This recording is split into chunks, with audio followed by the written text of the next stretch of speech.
Okay, we are on take 3 on getting this video out there. I apologize for this slight delay, but I filmed this video twice earlier tonight, and for whatever reason, the sound didn't record both times. And the first time, I thought it was funny. The second time, I got a little pissed off, and I said, you know what, fuck it, I'm just going to watch Raw, and then I'll try again right after Raw is over. I saw the gigantic, super long gauntlet match. I'll have more to say in a future video.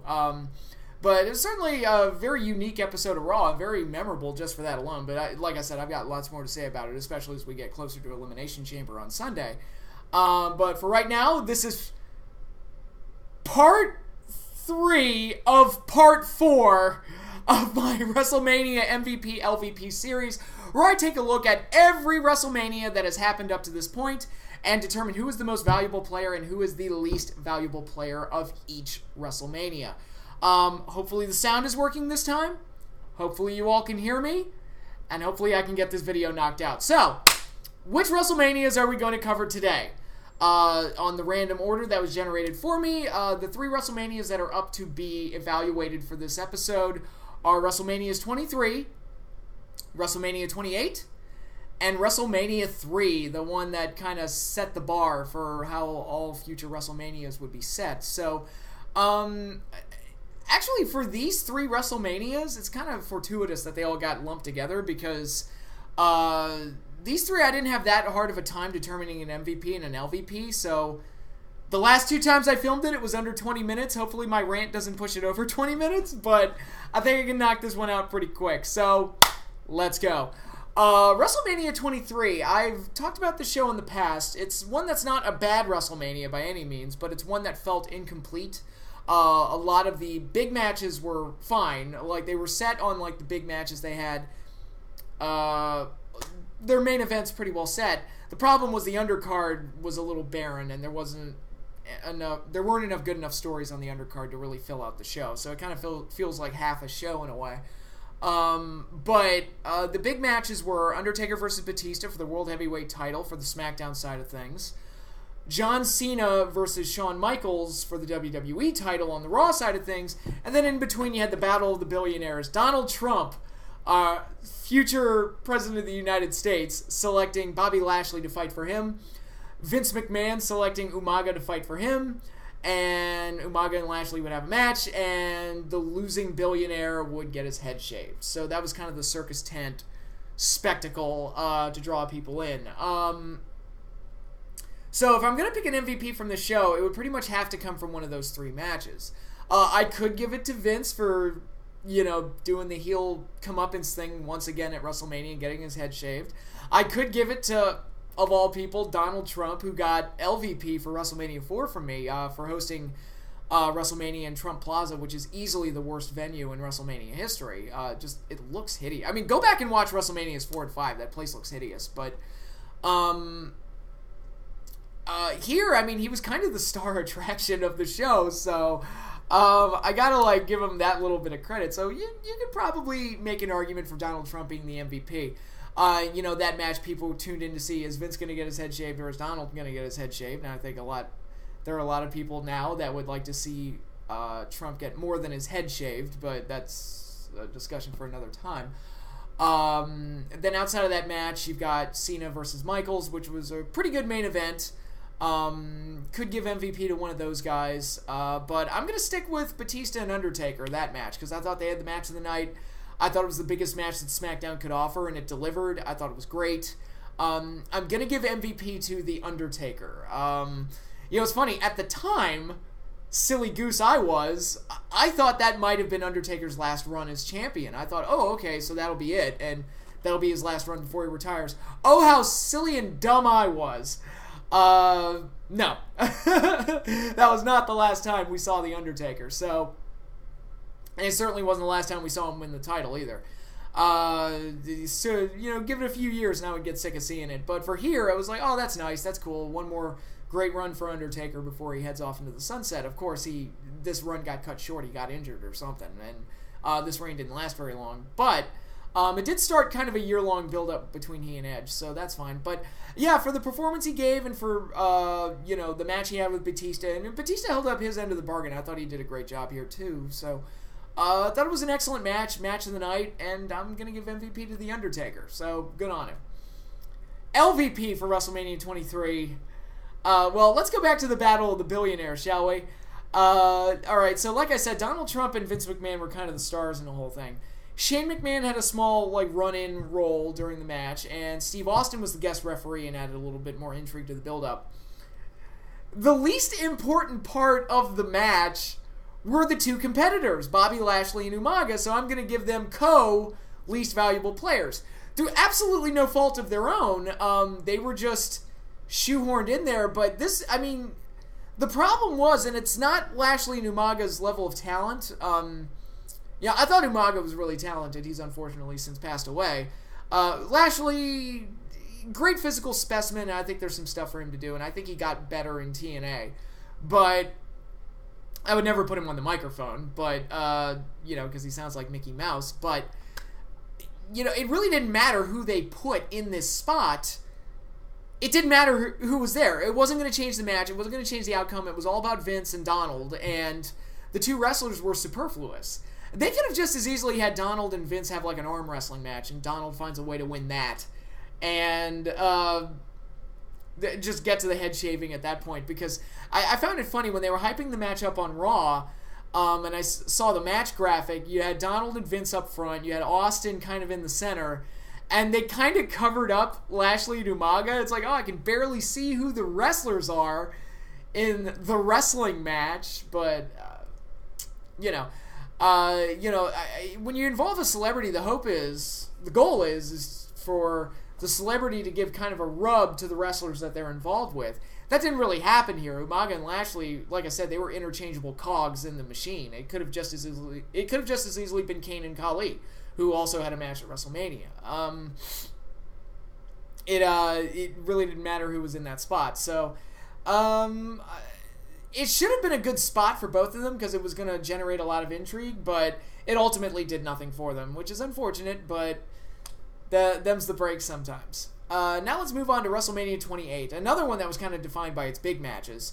Triple H versus Undertaker in Hell in a Cell, CM Punk defending the WWE title against Chris Jericho, a match that I maintain is overrated, and those 4 and 5 star ratings it was getting the day after the show happened, I was like, okay. I'd give it, granted, I don't do star ratings, but I'd give it a 2.5 maybe, but that's just me. And I love both guys. I'm a huge fan of both guys' work. I think they kind of got screwed over on a lot of the booking decisions, match order and shoehorning in a change to the rules right before the match started. But that wasn't the best match. But anyway, then you had the main event, John Cena versus The Rock, which had been built up for a year. Once in a lifetime, and if you're going to assign an MVP, it would probably have to be in one of those 3 matches. Of course, I've already trashed Jericho and Punk, so it's not going to be one of them. You have the Hell in a Cell, you have Undertaker, Triple H, and guest referee Shawn Michaels, who added a lot to the drama as well, but I'm going to stick with Cena and Rock to find the MVP, and you would expect me to give it to Rock. It was his first WrestleMania in 8 years, came back, big main event, a lot of build, a lot of hype, and Rock went over, to the delight of everyone that hates John Cena, except for me when I realized, oh shit, they're going to do a rematch, which sure enough they did at the very next year, which I was live in attendance for. But the match itself, the match at 28 wasn't bad. I thought it was a pretty good match. It wasn't one of my favorites or anything, but I thought that was a pretty solid match and was a worthwhile main event, and I'm sure the people that were truly invested in it for the whole year probably felt happy with it. So no harm, no foul.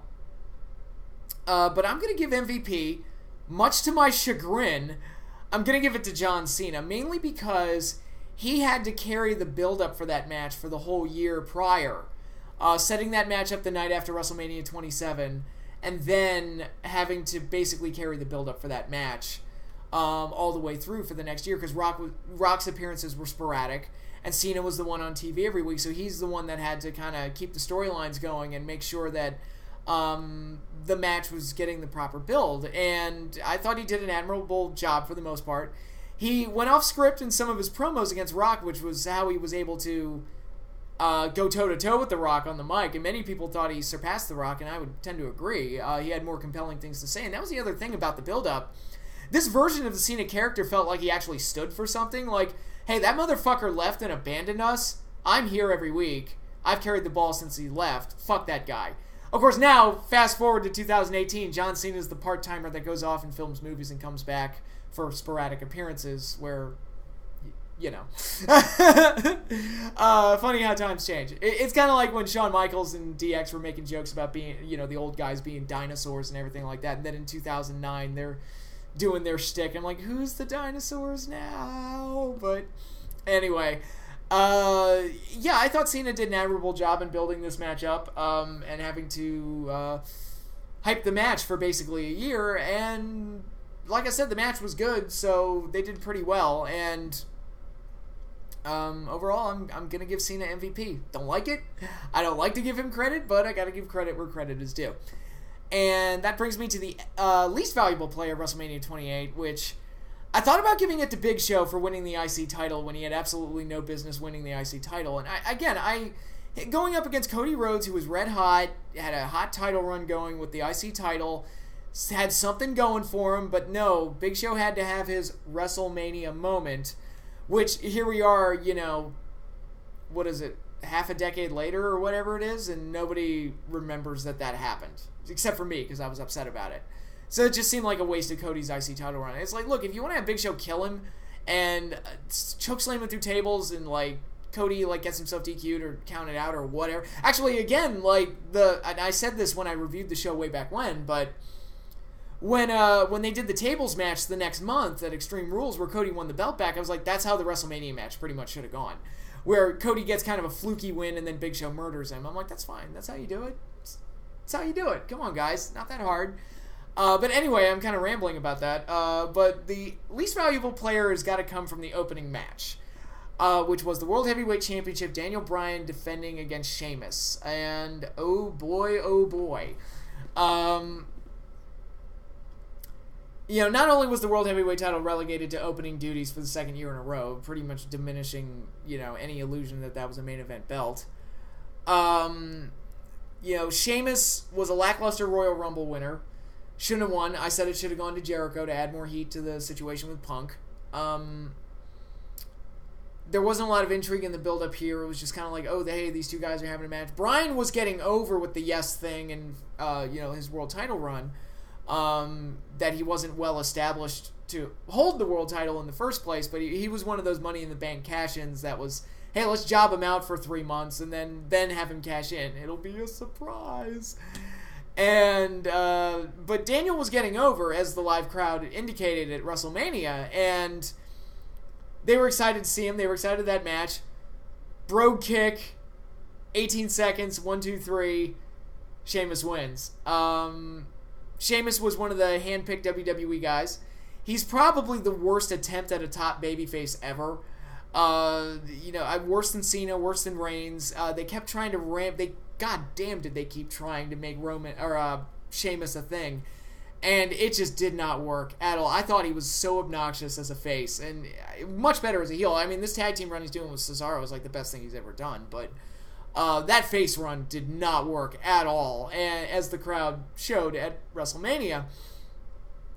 And it was such a pointless failure that I have to give Sheamus the least valuable player here. Now, obviously, this match would go on to be, in a weird way, like the Obi-Wan Kenobi thing, if you strike me down, I should become more powerful than you will ever imagine.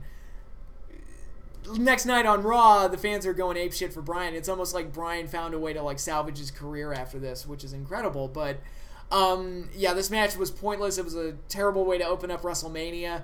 The fans were pissed. It felt like it was done deliberately to troll the smart marks, which isn't always... I mean, granted, I don't agree with the smart marks on everything, but, like, deliberately poking the bear was just stupid, and it made Sheamus look bad. So, the only one who came out of that smelling like a rose was Daniel Bryan, oddly enough.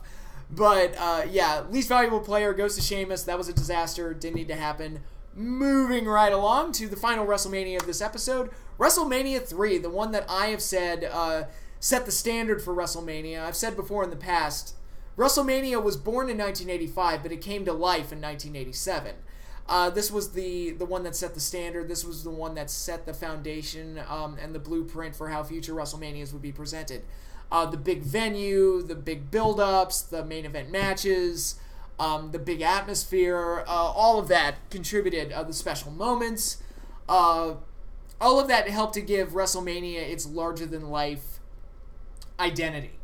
And I think this WrestleMania deserves a lot of credit for that. Now, who do you give MVP for arguably the most historically significant WrestleMania of all time? Well, could go Roddy Piper, who had his retirement match on this show, which obviously wasn't his retirement match, but it was a nice send-up for Roddy. The whole match with Adonis and the My Way Frank Sinatra video package, which was outstanding. I mean, you can't think of a better song to go with Piper, but it was entertaining match, big moment for the show, kind of an underrated portion of the show. And I felt like Piper deserved a little bit of credit for how well WrestleMania 3 turned out. But you got to stick with the two big matches here. And that's kind of the theme with these three WrestleManias. It's really the big matches where you get your MVPs. Savage and Steamboat for the Intercontinental title was the first true blue WrestleMania classic. And a match that is often imitated even today with the constant near falls and all of that, although it worked much better back then, because back then, any one of those near falls could have been the finish. Nowadays, it's like, I know exactly when everybody's kicking out, but that match was stupendous. It changed the business. It was outstanding, and Randy and Ricky deserve all the credit that they get for that match, and the fact that Randy was main eventing the next year, and Ricky Steamboat was facing Flair for the world title 2 years after that. It's no surprise. That's the level of talent that was in this match. And you have this history-setting, business-changing match in Savage versus Steamboat, and that deserves a lot of credit. If you want to pick MVP for one of those guys, I'm not going to disagree with you. I'm like, yeah, those are absolutely excellent choices for MVP on this show. But I think I'm going to stick with the main event here. Andre the Giant versus World Champion Hulk Hogan in the main event. Awesome build-up, fantastic atmosphere. It's one of those matches, every time I watch it, I still get goosebumps. And, man, who do you give MVP to? Because you could go with Andre, who was nearing the end of his career, unfortunately nearing the end of his life, and was willing to come back, make Hogan look like $1 million, let Hogan slam him, creating one of the all-time great WrestleMania highlights, arguably the greatest moment in wrestling history, and letting Hogan beat him clean, 1, 2, 3 in the middle of the ring, which didn't necessarily pass the torch to Hogan because he had already been champion for 3 years, so it didn't pass the torch, but it gave Hulk Hogan that, golden, super-duper stamp of approval that kind of raised his stock above from being like a main event world champion wrestler to being like one of those immortal icons in the history of wrestling. That was a big win for Hogan to kind of establish his legacy, but and to kind of build off of that, if I'm going to assign a most valuable player from the show, I'm going to give it to Hulk Hogan, because not only did Hogan have to go in there with Andre and know how to work with him, how limited Andre was at this point in his career, he had to help sell the match, which they did beautifully in that Piper's Pit segment, but also Hulk Hogan is to WrestleMania what Santa Claus is to Christmas. He's just so iconic. And when you think about one, you can't help but thinking about the other. I mean, Hogan and WrestleMania kind of go hand in hand together.